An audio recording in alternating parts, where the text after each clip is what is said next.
대학 입시에서는 이공계를 선호하던 학생들이 막상 입학을 한 이후에는 꿈을 키우지 못하고 다른 분야로 이탈하는 현상에 대해서 짚어봤습니다. 자, 이번 시간에는 대한민국 과학의 중심인 대덕특구가 이공계 학생들의 꿈을 키워줄 대안 모델이 될 수는 없는지 집중적으로 논의해보도록 하겠습니다.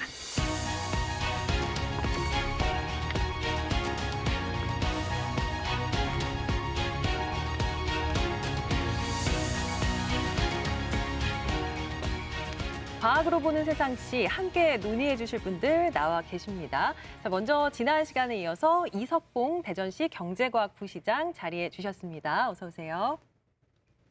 네, 그리고 CBS 신서구 기자 역시 함께합니다. 안녕하세요. 자, 그리고 한밭대학교 권기석 교수 시간 내주셨고요. 마지막으로 전승민 과학 전문 작가 나와 계십니다. 오늘 네 분과 함께 하겠습니다. 자, 먼저 대덕 연구개발특구가 내년이면 출범 50주년을 맞이하게 되죠. 1973년 출범한 이후에 대한민국 과학기술의 발전에 아주 주도적인 역할을 해왔습니다. 본격적인 논의에 앞서서 대덕특구의 위상과 역할에 대해서 먼저 짚어볼 필요가 있을 것 같은데요. 자, 준비된 화면 보고 와서 이야기 이어가겠습니다.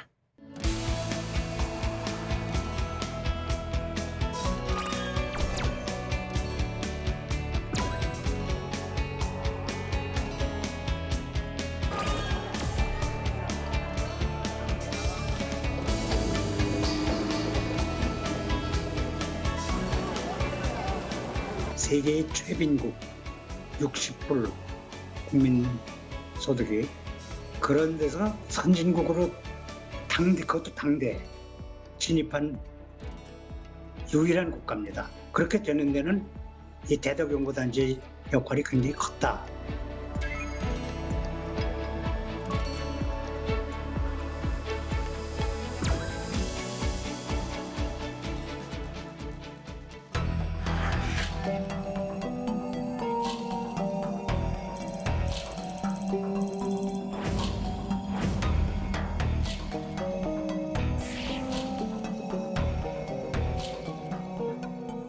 년대 초 정도 되면서 대기업의 역량이 굉장히 좋아졌어요. 삼성전자의 연구비가 우리나라 전체 R&D 출연금보다 더 많아지는, 대덕에서 개발된 정부 출연연구소의 연구 결과물이 이제 대기업이 갖다 쓰지 않은 거죠. 누구한테 그럼 가야 되냐? 그 결과가 중소기업에 가야 된다는 거죠. 기술혁신기업에 가야 되는데 그렇게 이어지지 못하니까 장롱특허라고 하는데 특허 그런 기술 결과물들이 안에 쌓여 있는 거죠.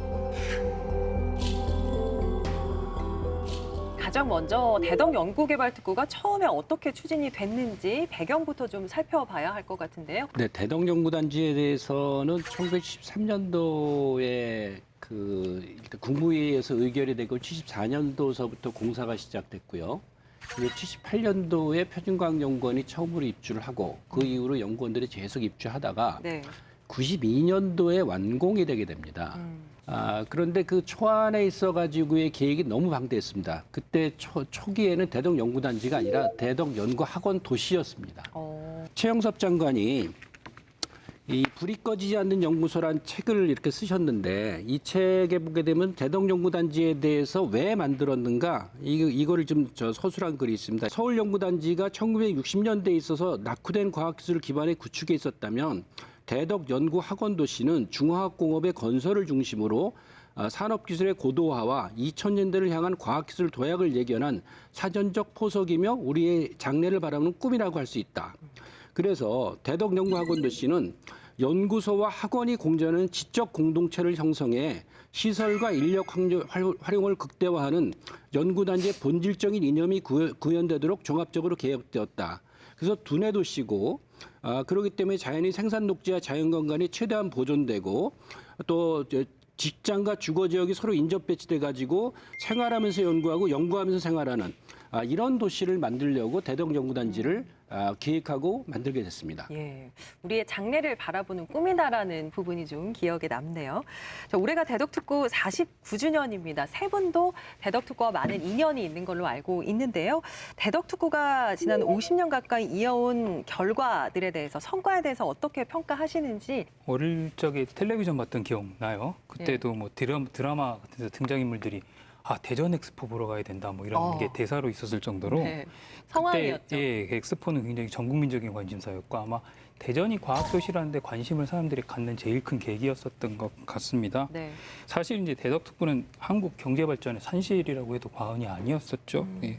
요즘 뭐 우리나라 국방산업 엄청나게 주목을 받고 있는데 그 기본도 우리나라 국방과학연구소가 대전에 있고 그다음에 이제 항공우주연구원하고 합작 연구를 하면서 우리나라 이제 한국형 전투기 사업도 이어질 수가 있었고 우리나라의 굵직한 과학 연구는 사실 이쪽에서 거의 다 관여 안 한 게 없다고 해도 좋을 정도로 굉장히 대한민국 과학계 중심 지역이라고 하기에 부족함이 없는 곳이죠. 네, 저도 대덕 연구단지에서 학부를 다니고 또 직장 생활도 연구소에서 했었습니다. 그래서 예. 대덕 연구단지하고 인연이 참 길다라고 얘기할 수 있겠는데요.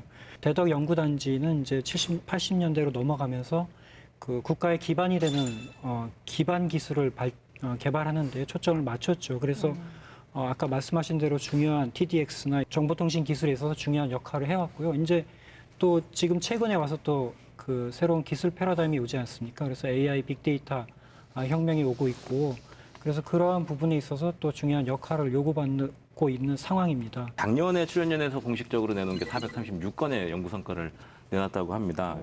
또 뭐 지금 뭐 화두가 되고 있는 탄소 중립이라든지 소부장이라든지 이런 거에 대한 그 연구도 계속해서 활발하게 진행이 되고 있고요. 근데 최근 한 10년 정도 들어서 이제 뭐 분원 설치라든지 투자 유치가 좀 부진하다든지 이렇게 해서 좀 경쟁력이 좀 약화되는 거 아니냐, 기능이 좀 축소되는 거 아니냐 이런 우려가 지금 뭐 나오고 있는 것도 사실이죠.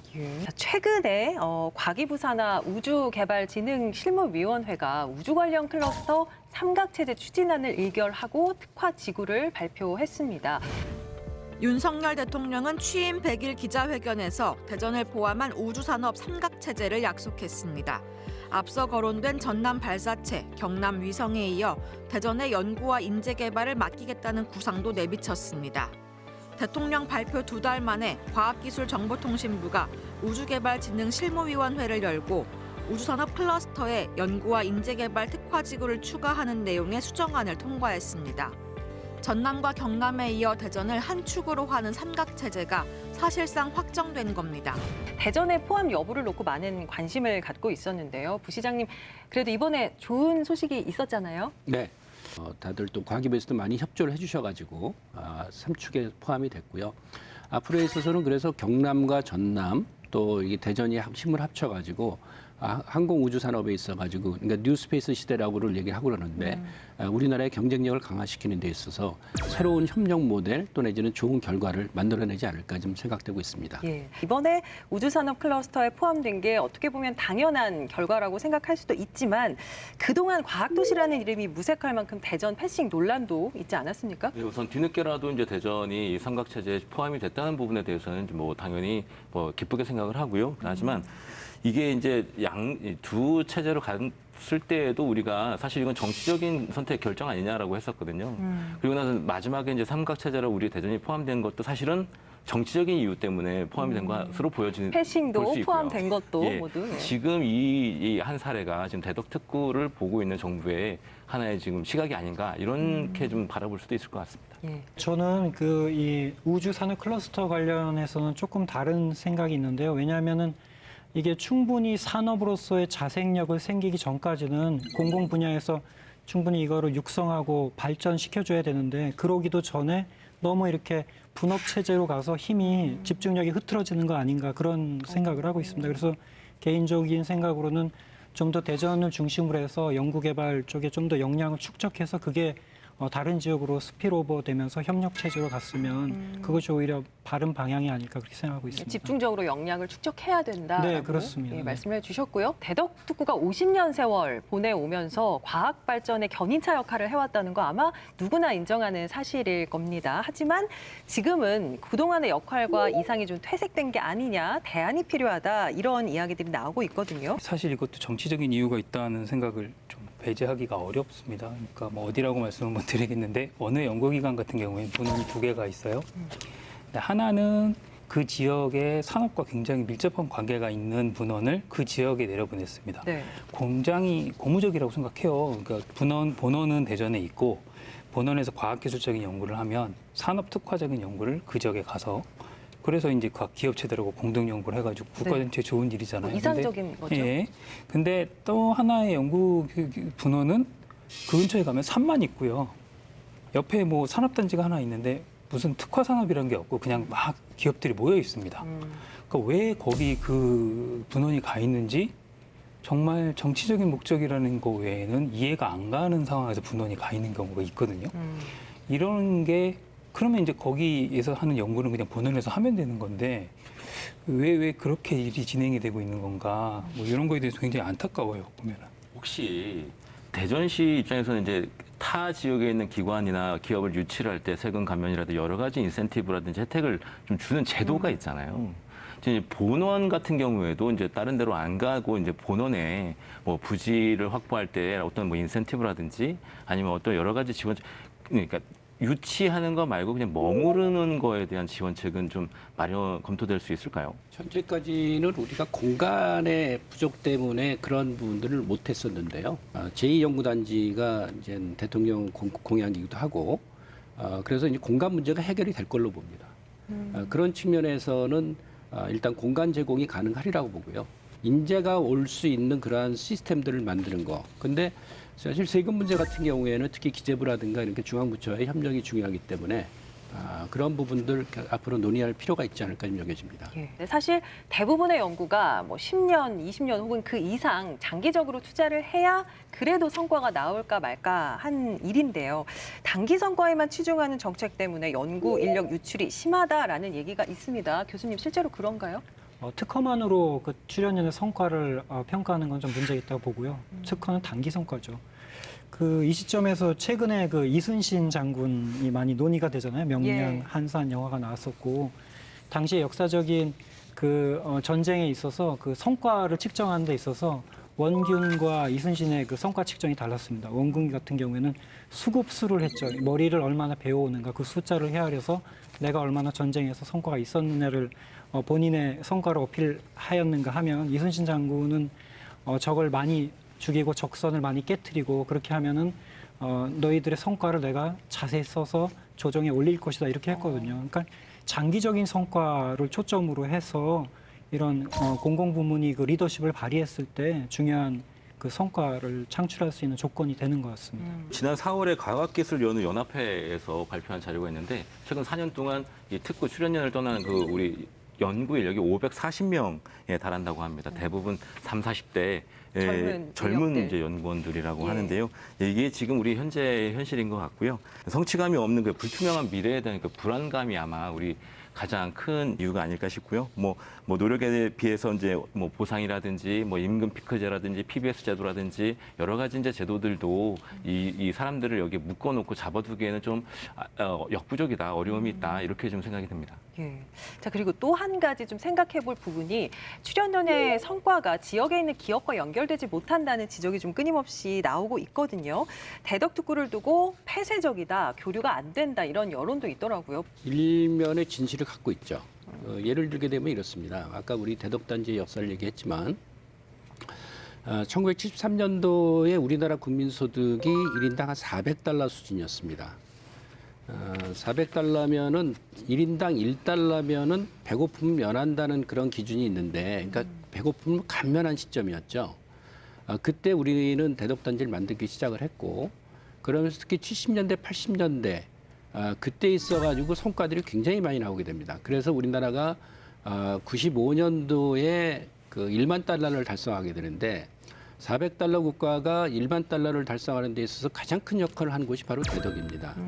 과거에는 전화기 한 대로 오는데 2, 3년 걸렸는데 TDX 개발로 해서 일주일로 당겨졌거든요. 또 하나는 에너지 자립에 큰 역할을 했습니다. 우리가 지금 이렇게 에너지를 쓰고 있는데 여튼 원자력 발전의 자립화에 성공한 게 바로 대덕단지였고요. 네. 자, 문제는 뭐냐? 그 성과를 연구원들이나 지역민들이 못 봤다는 겁니다. 그 성과의 결실을 같이 못 나눴다는 거죠. 예. 그건 뭐냐면은 국가 차원의 연구였기 때문에 사람들이 그거에 대해서 공유를 할 수도 없었고 그 어떠한 기쁨을 같이 누릴 수도 없었고 또 어떠한 그것이 어떤 사업적으로 성공했을 때도 같이 나눌 계제도 없었고요. 네네. 그러니까 그건 그들의 성공이었지 우리의 성공이 아니었거든요. 그건 대덕단지 내에서도 마찬가지였고 대전시와 대덕단지의 관계도 그렇고 국민들하고도 마찬가지였단 말입니다.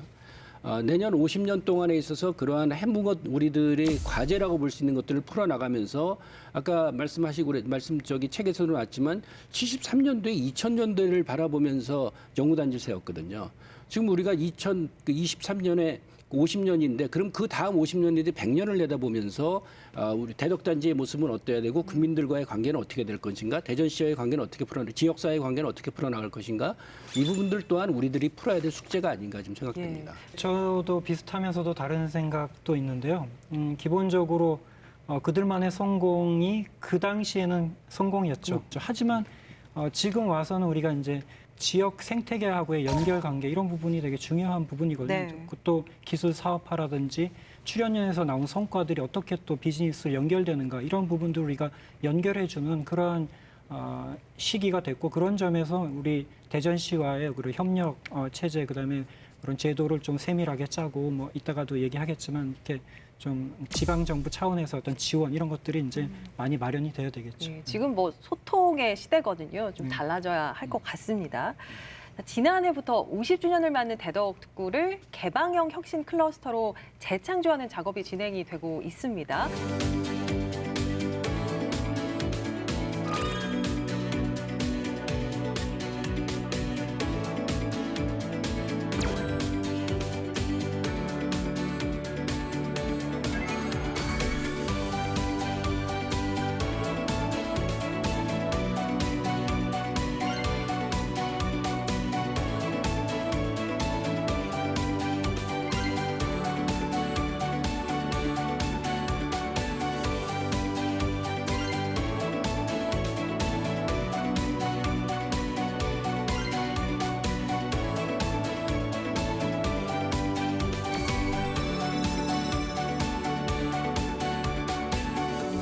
개방형 혁신 클러스터가 구체적으로 어떤 사업인가요? 자기 연구소에서만 연구소 내에서 그 연구실만 움직이고 있고요. 연구실과 연구실이 잘 연계가 안 되고 있고요. 연구원과 연구원이 연계가 잘 안 되고 있습니다. 그리고 또 외부랑 더 잘 안 되고 있고요. 그래서 이러한 소통의 부분들을 좀 풀어나가면서 기업이라든가 스타트업이라든가 또 카이스트라든가 이런 대학이라든가 또 내지는 외부에 있는 그 어떤 연구 자원이라든가 기업이라든가 그런 게 서로 간에 연계를 해나가면서 그 어떤 시너지 효과를 높일 수 있는 방안을 찾아보자. 그런 것들이 일종의 개방의 혁신의 한 방향이 아닐까 좀 여겨집니다. 예. 제가 기자 일할 때 신입 기자 때 정말 그 당시엔 지금보다 더 심했어요. 옆 연구소랑 이렇게 얘기도 잘 안 하고. 그래서 옆 뭐 공동 연구를 하나 하면 그걸 기사로 신기해서 쓰고 막 그랬던 기억이 나요. 아, 그래요? 예, 근데 지금은 정말 많이 열렸고 앞으로 개방형 혁신 클러스터 사업을 하는 거에 대해서 굉장히 뭐 긍정적으로 생각을 해요. 근데 개인적인 생각은 이제 클러스터론에 너무 몰입하는 거에 대해서는 조금 회의가 있긴 합니다. 제도 자체가 대전이라는 지역이 좀 안 맞나 이 생각이 좀 들긴 합니다. 예. 예를 들어서 대전 같은 경우에는 과학기술의 종합단지란 말이에요. 모든 과학기술이 다 모여 있습니다. 근데 혁신 클러스터 사업이 되려면 어떤 지역의 그 지역 산업과 연계가 돼야 되는데 그렇겠죠. 특히 또 대전은 종합적인 산업이 부족합니다. 특화 산업이 있냐 하면 그것도 아니에요. 그러면 실리콘밸리 같은 경우에는 말 그대로 실리콘밸리입니다. 실리콘이 있기 때문에 그 지역 전체가 이렇게 클러스터화가 이루어질 수가 있는 건데 이 대전 지역 같은 경우에는 뭐를 컨셉으로 이 혁신 클러스터가 될 것인가? 그렇다면은 이 대전이 어떤 컨셉으로 클러스터의 중심이 되려면 전국에 다른 클러스터가 있고 그 중심이 될 것인가? 아니면은 거기에 원천 기술을 공급하는 핵심 중앙이 될 것인가? 역할을 정리를 해야 정리를 된다. 좀 확실히 먼저 하고 그 단계에서 클러스터가 논의가 돼야 되는데 예. 항상 그거를 좀 생각을 안 하고 클러스터 계획 먼저 짜는 것 같아서 그 부분에서 좀 아쉬운 감이 있습니다. 예. 대덕특구 얘기할 때 자주 등장하는 게 바로 실리콘밸리거든요. 한국의 실리콘밸리다, 또 한국의 실리콘밸리가 돼야 한다. 이게 10여 년 전부터 나왔던 얘기인데 그동안 좀 부단히 노력해 오지 않았습니까, 신 기자?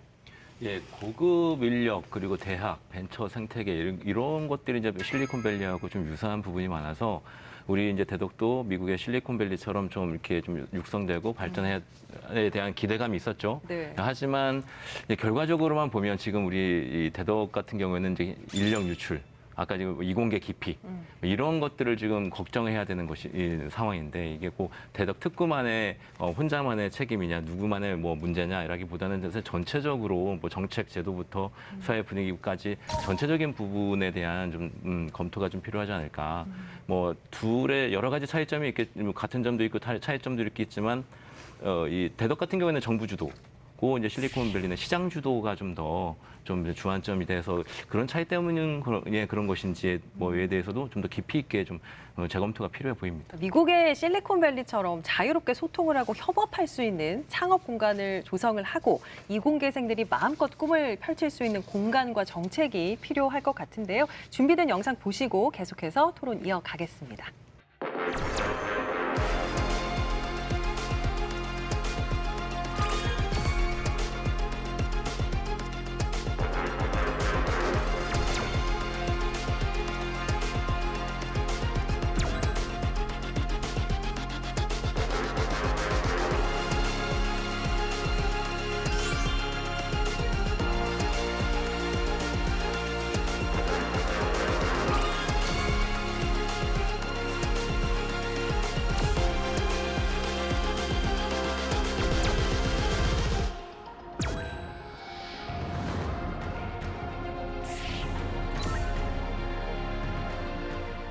혁신 기술을 가진 스타트업을 키우는 민관 협력형 창업 보육 공간인 대전 팁스타운이 문을 열었습니다. 대덕 연구개발특구와 성공한 벤처기업 등의 노하우를 활용한 다양한 투자와 지원으로 창업 생태계의 마중물 역할을 하게 됩니다.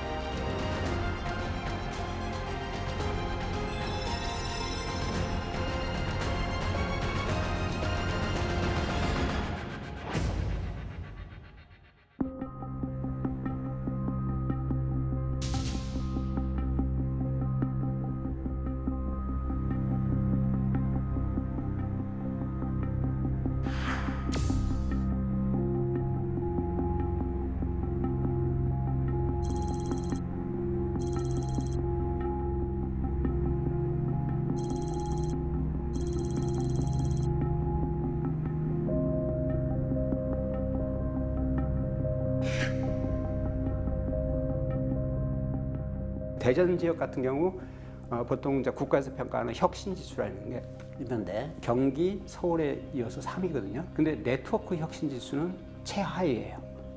브릿지가 필요한 거예요. 그 가운데서 연결하는 브릿지. 지금까지도 중앙 정부의 그런 그 우위적인 그런 행정 행위가 됐거든요. 근데 지역의 그 산학연 혁신 주체들이 주체가 돼야 되는데 그것을 이끌 것은 대전시가 돼야 되는 거죠.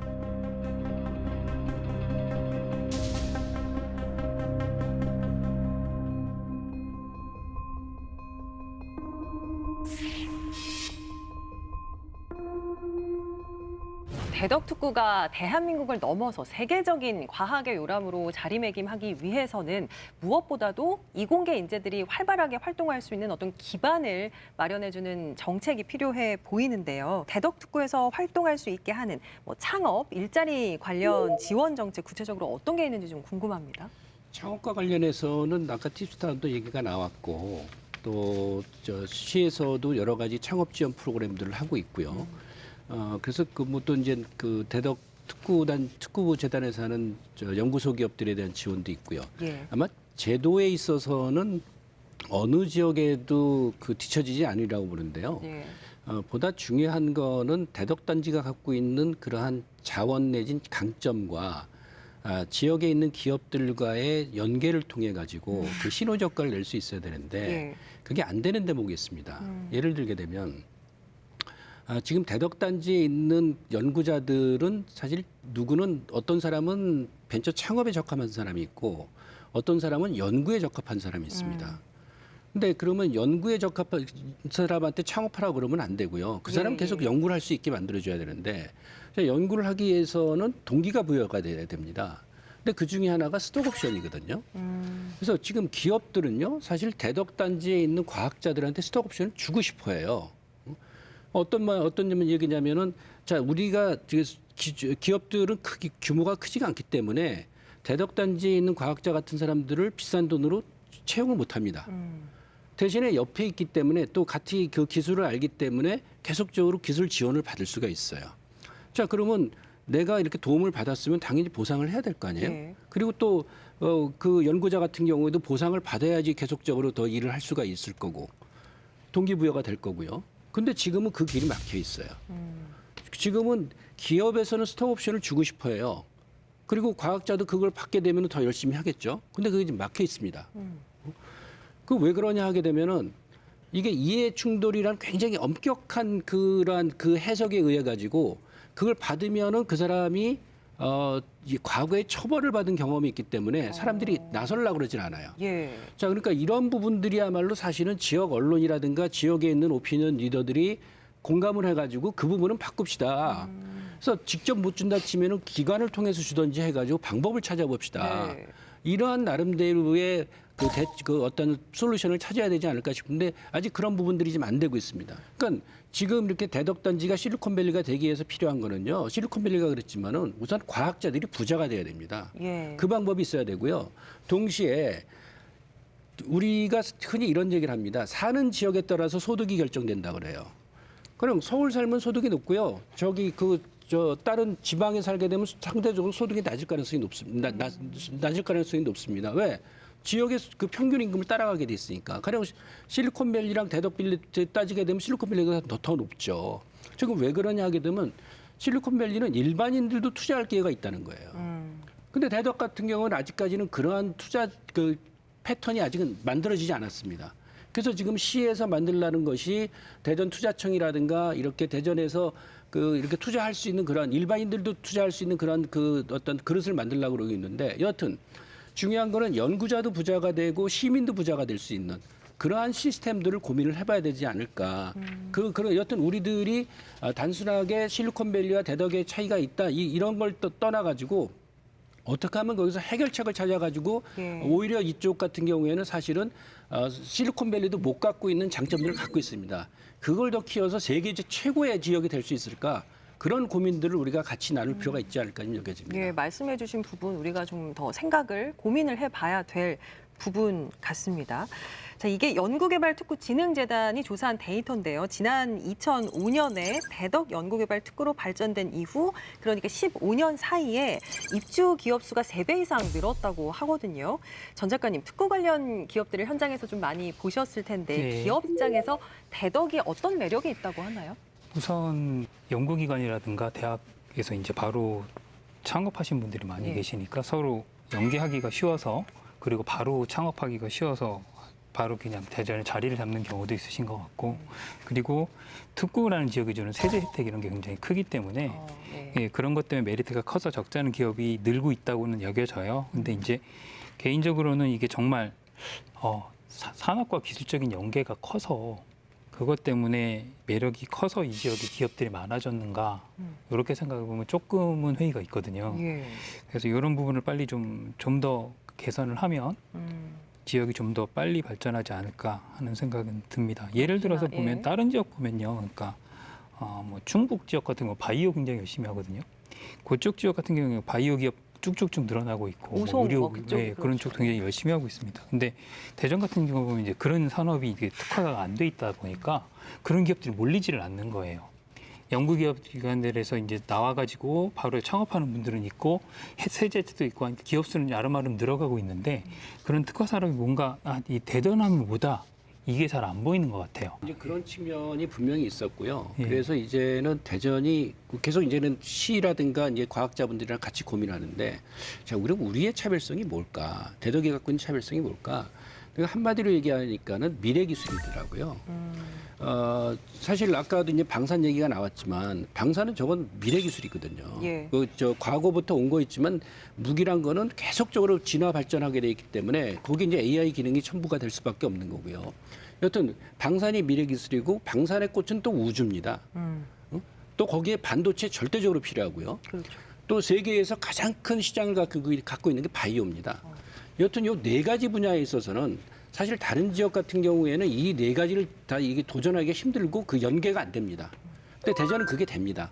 그래서 말씀하신 것처럼 대전만의 특화 산업, 특화 클러스터가 없다는 게 맞는 말씀이고요. 근데 이제 이러한 그 연결고리들을 이제 사람들이 발견해 나가고 있기 때문에 그런 측면에서 정말 이 산업은 다른 지역에서 못한다. 그러니까 대전에서 이 부분을 해가지고 다른 지역과 나누면서 상생을 하면서 우리나라 전체의 경쟁력을 높여나가자. 어떤 이런 얘기들이 요즘 좀 나오고 있습니다. 기술에서 기술 사업화 시장으로 가려면 기술만으로 안 됩니다.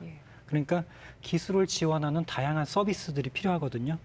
가장 중요한 게 이제 공간이라고 할 수 있겠는데, 저도 이제 정책 연구를 하면서 많은 대전의 기업가들을 만나는데 그들이 하는 얘기 중 하나가 10명 정도까지는 대전에서 공간이 있는데 이제 20명 가까이 되면은 공간이 없다. 아무리 찾아다녀도 공간을 자기가 찾을 수가 없었다는 얘기합니다. 또 이 기술에서 비즈니스화가 되려면 다양한 연구 행정 서비스 같은 것들이 필요하거든요. 그래서 그런 부분이 오히려 서울 쪽으로 뭐 광교나 이쪽 수도권 쪽에 더 잘 돼 있어서 너무 갈등을 느낀다 이런 얘기 들었습니다. 그래서 그러한 기술 플러스 이 기술을 지원하는 다양한 그 환경 조건 서비스들을 우리가 조금 더 고민해봐야 되겠습니다. 네. 자, 대덕특구가 그동안 지역 발전에 정말 큰 역할을 했고 또 대전의 큰 장점이기도 합니다. 여기서 연구하는 내용들이 스타트업과 연결이 된다면 더 큰 시너지 효과를 낼 수 있을 것 같은데 그게 현실적으로 잘 이루어지지 않는다. 앞서서 계속 얘기를 했습니다. 신석우 기자, 그 이유가 뭐라고 보세요? 우선 이게 얼마 전에 이제 스타트업에서 종사하는 사람하고 이야기를 나눠봤더니 우선 대전시가 너무 이제 이 관리라고 표현하기는 그렇지만 리스트업조차도 제대로 안 돼 있는 경우들이 좀 있더라. 예. 특구 안에 어떤 스타트업들, 어떤 기업들이 있는지에 대해서 좀 특성을 좀 잘 파악하고 이것들을 좀 분류를 해서 밖에 홍보를 하고 투자 유치를 받고 이런 연계된 시스템이 있어야 되는데 그것이 좀 부족하더라라는 그런 얘기를 좀 하더라고요. 그러면서 이제 이 스타트업들하고 이제 대전시가 좀 더 적극적으로 이제 이거 연계를 해주는 그런 그 브릿지 역할, 공간, 인재 그리고 이제 시장 이것도 이제 확대할 수 있도록 대전시가 좀 적극적으로 그런 것들에 대해서는 좀 종합적으로 좀 계획을 중장기적으로 마련을 해야 되지 않나 싶습니다. 공감을 하고요.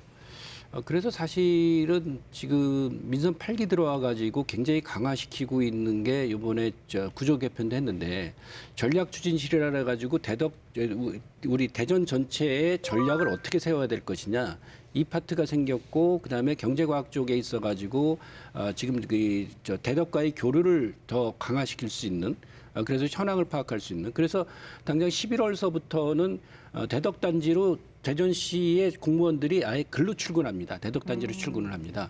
그래서 이 지역의 현황을 계속적으로 파악을 하면서 대전시가 갖고 있는 그러한 자원과 연계를 시켜 나가고 그러면서 그 지역 전체의 어떤 아까 이제 가교 역할이라 그랬는데 그걸 할 수 있는 그런 걸 해 나갔는데 그래서 저희는 지금 단순히 우리가 이렇게 그 대덕 특구를 활성화시키는 것이 우리 대전만 잘 사는 것이 아니라 대한민국이 지금 현재 양극화라든가 인구 감소에 있어서 굉장히 큰 위기에 봉착해 있는데 그 위기를 돌파하기 위해서는 서울 밖에 서울보다 잘 사는 지역이 하나 나와야 되고 그랬을 때 서울 쪽에서도 사람들이 지방으로 옮겨갈 수가 있고 그다음에 이 지역에 있는 젊은이들 같은 경우에도 수도권으로만 가는 것이 아니라 지역에 또 더 머물 수도 있고 또 다른 지방에서 올 수 있고 어떤 그런 생각들을 갖고 대한민국의 위기를 돌파하는 데 있어서 대전이 해야 될 역할이 크다. 그런 일종의 사명감들을 갖고 말씀하신 그 지역 내의 어떤 교류라든가 협업이라든가 또 이 다른 지역과의 어떤 상생관계라든가 이런 부분들을 계속적으로 모색을 해나가고 있습니다. 서울보다 잘 사는 도시가 나와야 한다. 그게 대전이 되면 정말 좋겠네요. 대전밖에 가능성이 있는 곳이 없습니다. 추가적으로 말씀드리면 대전에는 대전과학산업진흥원이라는 기관이 있는데요. 그 기관에서는 대전 입장에서 R&D를 어떻게 해야 될 건지 그런 전체적인 그 지역 차원의 버텀업 차원의 기획을 분석을 하는 기관이 얼마 전에 만들어져서 이렇게 활동하고 있고요. 중요한 것은 이제 지금까지 어떤 그 지역 정책이라는 게 중앙정부에서 벌려놓으면 지역들이 경쟁에서 따오는 식이었는데 그게 아니고 이제 반대로 지역한테 자유롭게 R&D를 할 수 있는 그런 돈을 좀 줘서 지역 사정에 맞게끔 기획을 해서 오히려 역매칭이라고 하는데 지역에서 기획한 거를 중앙정부에서 거기에 기획에 맞춰서 돈을 주는 뭐 그런 다양한 좀 지방정부 주도의 그런 R&D 혁신 체제 이런 부분들도 정책이나 정치하시는 분들이 조금 더 신경을 써야 될 부분인 것 같습니다. 그 부분 관련해서 얼마 전에 산업부 국장님이랑 만나가지고 얘기할 기회가 있었는데요. 같이 얘기가 나온 건 뭐였냐면요. 이제 그동안의 방식은 정부에서 과제를 내고 지역에서 문제를 풀어나가는 그런 방식이었는데 그래 가지고는 지역끼리 싸우기만 하지 협력 모델이 안 나온다. 그러니 이제는 그 방법을 바꿨으면 좋겠다. 역발상으로 해가지고 지역과 지역이 협력 과제를 만들면은 그거에 대해서 정부에서 역매칭을 하는 그런 방식을 통해 나갈 때 우리나라의 지역 문제가 해결될 수 있지. 지금까지 방식으로 정부에서 숙제 내고 지역에서는 과제를 풀고 그런 방식이 아니라 예. 바꿔나가자. 지역끼리도 협업을 해야겠네요. 그렇습니다. 예. 그래서 그러한 공감대가 형성이 돼가지고 그런 방향으로 나가리라고 봅니다. 네, 알겠습니다. 조사를 보니까요. 카이스트 출신이 창업한 기업이 500개에서 600개 정도 되는데 이 중에 70% 이상이 수도권에 집중돼 있다고 합니다. 왜 그렇게 수도권으로 가는 걸까요? 뭐 아시다시피 시장하고 산업이 그쪽에 있기 때문이겠죠. 당장 뭐 인구수도 그쪽에 훨씬 많고요. 예. 어떻게 보면 자연스러운 현상이기도 한데요. 아까 부시장님께서 얘기하셨지만 그럼 나머지라도 여기 좀 있어야 되는 거 아닌가. 뭐 이런 생각이 여기 좀 들어요. 근데 이제 보면 거기에 대해서 이제 원인을 다들 한마디씩 해주셨지만 특화 산업이라든가 연계 산업, 뭐 브릿지 역할 이런 역할 얘기들을 좀 해주셨고요. 개인적으로는 이 문제에 대해서 뭐 이제 새롭게 아까 국방이라든가 뭐 방산, 바이오 이런 거에 대해서 이제 우리 새로운 대전만의 특화 산업을 만들어 나가는 건 굉장히 중요하고 필요하다고 생각을 합니다. 근데 개인적으로 제안드리고 싶은 거는 이제 대전이 그 전국 클러스터의 이 마천격 역을 좀 해주면 좋겠다 이런 생각 좀 들긴 해요. 그러니까 여기만한 연구 역량이 갖춰진 데가 전국에 없는데 각각의 클러스터마다 자기만의 연구 역량은 필요하거든요. 그럼 기업도 B2B 간 거래를 하는데 연구 간끼리의 그 클러스터의 혁신끼리 모일 때 그 구심점이 필요하단 말이에요. 근데 대전이 그 역할을 못 하고 있는 것도 사실이에요. 그런 거를 우리 대전이 좀 발굴을 해서 그렇게 된다면 우리 대전의 특화 산업도 더 강화가 될 것이고 우리 대전이 더 발전할 초석이 되지 않을까. 그 부분에 대해서는 좀 그렇게 생각합니다. 좋은 의견 주셨습니다. 네. 예.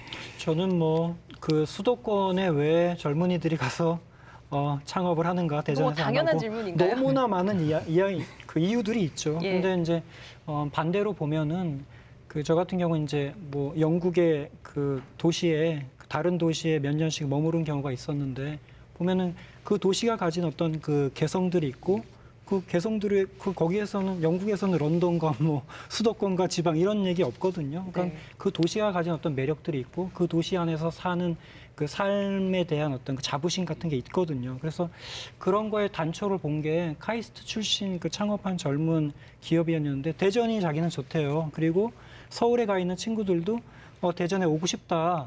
대전에 이렇게 좀 조용하게 좀 한적하게 사는 그런 것들도 최근에 또 여러 가지 또 인프라들이 좋아지고 있기 때문에 네. 저는 그런 방향으로 지금 가고 있다라고 봐요, 대전이. 근데 하지만 이제 조금 더 그걸 앞당겨서 대전에서의 어떤 삶의 어떤 질이랄까는 그 대전 사람으로서의 정체성, 아니면 대전에서 산다는 것의 어떤 즐거움, 뭐 그런 것들을 우리가 좀 서로 공유하고 그걸 좀 확장시키고 시너지 만들고 예. 그렇게 해가면은 조금 더 이렇게 좀 이게 상황이 달라지지 않을까 그런 생각을 해봅니다. 대전의 좋은 삶의 질에 대해서 좀 홍보를 저희가 전국적으로 해야 되지 않을까라는 생각을 해보게 됩니다. 그래서 예. 지금 시에서 준비하는 것 중에 하나가요. 서울을 비롯해가지고 외지에서 오신 분들이 대전에서의 삶을 얘기하는 그런 그 경우가 많이 있습니다. 그래서 그런 케이스들을 모아가지고요. 일종의 좀 그 시리즈물을 만들려고 합니다. 한 뭐 30초에서 1분짜리로 해서 사람들이 대전에 대해서 오해를 많이 하고 있는데 정작 와서 보니까 삶의 질이 훨씬 더 서울보다 높다. 그러한 부분들이 근데 안 알려져 있습니다. 그렇죠. 우리 사회가 여러모로 수도권에 집중이 돼 있다 보니까 수도권이 아니라는 게 또 약점으로 작용할 수 있을 것 같거든요. 대덕특구의 보완을 위해서 어떤 것들이 좀 필요할까요? 계속해서 앞에서 말씀해 주셨던 부분들이에요. 그러니까 공유 공간, 공유 오피스, 뭐 프랑스가 또 뭐 공유 오피스, 스페인에서도 공유 오피스가 있고요. 그 보스턴에 가서도 그 보스턴의 그 MIT하고 그 하버드 대학 이렇게 가운데 보면 이제 거기에 이제 바이오랩 센트럴이라고 이제 바이오 이 산업 이 연구 기관이 집적해 있는 거 하나가 있거든요. 그 주변으로 해서 세계 20대 제약회사 중에 20개 중에 19개 그 제약회사가 거기에 집적화가 되어 있어요. 그러니까 그렇습니까? 이것은 그러니까 시장이라든지 역시 이제 삶의 질이라든지 지금 말씀하셨다시피 이런 것들이 이제 다 거기 때문에 그런 이유 때문에 거기는 집적이 될 수 있었고 우리는 이제 대전 말씀하신 것 대전만의 특성을 좀 더 살려가면서 우리 공유할 수 있는 그런 공간들을 계속해서 만들어 나가는 것이 굉장히 중요하지 않을까 싶습니다. 대전다운 대전의 차별성 이런 것도 고민을 해나가야 되는데 사실 우리가 해외 사례를 많이 보지만 2005년도에 대덕 특구가 되게 됩니다. 대덕 특구가 되면은 그 전과는 그 다른 그 상태로 가게 되는데 그 전에는 우리가 모방 기술이었습니다. 캐치업 전략을 택했죠. 근데 그 2005년서부터는 대덕 특구가 되면서 우리가 선도 기술 쪽으로 가게 됩니다. 그건 퍼스트 무버가 된다는 얘기죠. 그렇기 때문에 행위감연구소라든가 또 중요한 가속기, IBS 이런 게 출범을 하게 되는데 자, 이 대덕 단지를 봤을 때 세계적 경쟁력을 갖고 있는 것 중에 하나가 뭐냐면요. 다양한 이 분야의 이공계 과학자들이 한 2만 명 정도가 모여 있다는 겁니다. 특히 이 박사들만 해도 한 2만 명 정도 되는데요. 이렇게 사람들이 모여 있는 지역이 없습니다. 그리고 지역 굉장히 밀집돼 있고요. 네. 자, 그러면 이 얘기는 뭐냐면요. 여기가 세계적인 아주 중요한 테스트 베드가 될 수 있다는 겁니다. 그 테스트 베드를 만들어 가지고 국내에서는 물론이거냐 외국에서도 신제품이 나왔을 때 이 제품의 성능에 대해서 이 제품이 갖고 있는 장점과 약점에 대해서 좀 시험 좀 해달라. 그리고 우리가 이런 신기술이 나왔는데 이거 한번 실증 좀 해달라. 네, 네. 이렇게 해달라고 그럴 때 대덕 단지는 정말 세계적인 단지가 될 수 있을 겁니다. 그래서 그 부분에 있어서도 시랑 출연연이랑 그다음에 대덕 특구재단이랑 또 과기부랑 같이 또 산업부랑도 얘기해 나가면서 어떻게 하면 대덕이 세계 최고의 테스트 베드가 될 수 있을 것인가. 그래서 우리가 단순하게 국내에서의 어떤 최고가 아니라 세계적인 그러한 지역이 될 수 있을 것인가. 그 부분들에 대해서도 계속 같이 방안을 찾아 나가고 있습니다. 예. 추가적으로 말씀드리면 세종시에는 인문사회계 연구원들이 수천 명들이 있거든요. 그러면은 이 인문사회 분야하고 대전의 그 이공계 분야하고 또 융합이 될 수 있는 영역이 있거든요. 그렇게 되면은 우리가 또 새로운 가치를 또 만들어낼 수 있을 거라고 또 생각이 됩니다. 그렇겠네요. 똑같이 아까 말씀하신 것처럼 저는 그 대덕 단지에서 나온 그 기술을 대전 시민들이 테스트베드 역할을 해주는 것도 지역과의 소통에 있어서는 굉장히 좋은 방법이 아닐까라는 생각을 좀 해보고 있었습니다. 자, 내년이면 대덕 연구개발특구가 출범 50주년을 맞습니다. 대덕 특구 재창조를 통해서 어떤 전환점을 맞이하는 시기가 될 텐데요. 제도약과 더불어서 이공계 인재들이 성장할 수 있는 발판이 되기 위해서 정비할 부분이 좀 있을 것 같습니다. 국가의 먹거리를 만드는 이 역할을 중요한 역할을 하는 분들인데 거기에 대해서 대우가 없으면 국가 미래가 없어지는 겁니다. 그거는 반드시 이루어져야 되는 문제고요. 근데 이제 여기에 대해서 반드시 짚고 넘어가야 될 게 국가의 미래에 필요한 연구를 하는 분을 지원을 해야지. 네. 개인의 궁금증이 있어서 나는 이걸 과학의 발전을 위해서 이 궁금증을 풀고 싶은데 이 연구를 왜 지원을 안 해주냐 이런 분들이 계시거든요. 구분은 실제로. 해야겠죠? 예. 예. 그런 거에 대해서는 국가 전략적인 차원에서 구분을 해서 정말 우리나라의 미래에 필요한 전략은 그 연구는 정말 아낌없이 지원을 해줘야 이제 제가 여기서 지원이라는 건 연구비 증액을 얘기하는 거 아닙니다. 연구비는 당연히 들어가야 되는 돈이고요. 그거 말고 박사님들의 연봉이 올라가야 된다. 이 얘기를 강력하게 주장드립니다. 예. 교수님. 근데 개인적으로는 호기심 기반의 기초 연구하고 이런 응용 연구 이제 뭐 포트폴리오 전략이 필요하다라고 보고요. 제가 이전 VCR에서 아마 얘기했던 것 같은데 그 예전에 그 방식 있죠. 학부생, 대학원생, 포닥, 연구원, 교수로 가는 이 단선적인 이런 경력 경로가 지금은 파괴되고 있거든요. 왜냐하면은 박사가 8,000명 정도 나오는데 대학하고 출연연의 일자리는 1,000개밖에 안 되거든요. 그럼 7,000명은 계속 포닥으로 남게 되거든요. 그래서 이런 분들이 또 공대 개통은 한 3년에서 5년 정도 되면 92%인가가 또 자기 경로를 찾게 돼요. 그러니까 우리가 이렇게 이공계 인재들이 이렇게 가는 그 길이라는 것이 나는 연구자가 돼서 뭐 출연연의 연구소 연구원이 된다든지 교수가 된다든지 그게 아니고 이렇게 다양한 경력 경로 진로에 대한 어떤 그 모델 같은 것들을 만들어주고 그렇게 진출할 수 있도록 해주는 것도 아까 말씀하신 이 특구의 기술 사업 하나 우리 혁신 클러스터 활성화 이런 거하고 또 연결이 될 것 같습니다. 예. 자, 저희가 열띠게 이야기를 하다 보니까 벌써 준비된 시간이 다 됐습니다. 마지막으로 한 말씀씩 듣고 좀 마무리를 해보죠. 근데 지금까지 보니까는 지역 청년들한테 지역에 대해서 이해할 수 있도록 하는 프로그램이 없었습니다. 뿐만 아니라 지역을 떠난 사람들은 떠난 사람들이고 남는 사람들이 있는데 이 남는 사람들을 지역 차원에서 어떻게 리더로 양성할 수 있을 것인가. 이러한 고민들을 지역에 있는 대학과 지역에 있는 옵시니언 리더들이 해야 되는데 그 고민 또한 없었습니다. 한마디로 어떤 면에서는 지역 청년들에 대한 어떠한 배려와 또 지역 청년들에 대한 어떤 성장 프로그램이 없었지 않았나 싶은데 네. 이 부분들을 지금 키워가지고 지역 청년들이 리더로 자라서 지역의 주인이 될 수 있도록 하는 그러한 부분에 대해서도 시에서는 다른 기관들과 함께 같이 고민을 하고 있습니다. 그래서 내년에는 그런 프로그램들을 실행을 하면서 정말 그 청년들이 지역에 살면서 자부심을 느끼고 자신들의 미래가 대한민국의 미래라는 것들을 인식할 수 있도록 하는 그런 대전이 되도록 노력을 하겠습니다. 예. 흔히 과학을 해야 나라가 부자가 된다 이런 얘기들을 많이 합니다. 근데 일견 옳은 얘기인데 그것만 가지고는 곤란해요. 예. 예를 들어서 인도 같은 경우에는 뭐 우리보다 훨씬 인구도 많고 기초과학 역량 우리보다 뛰어나다고 할 수도 있는 나라입니다. 근데 국민들의 삶을 보면 우리나라와 비교할 정도가 아니죠. 연구개발 기능을 순수하게 과학에 돌릴 것인지 산업과의 연계에 돌릴 것인지의 차이가 이런 구분을 낳는 겁니다. 미래를 준비해야 될 지역에도 후한 대우를 해야 합니다. 그 지역이 대덕특구라는 거는 개인적으로 크게 공감하고요. 앞으로 이런 의견을 정부에서도 그렇고 대전시에서도 그렇고 중지를 좀 많이 모아줬으면 싶다.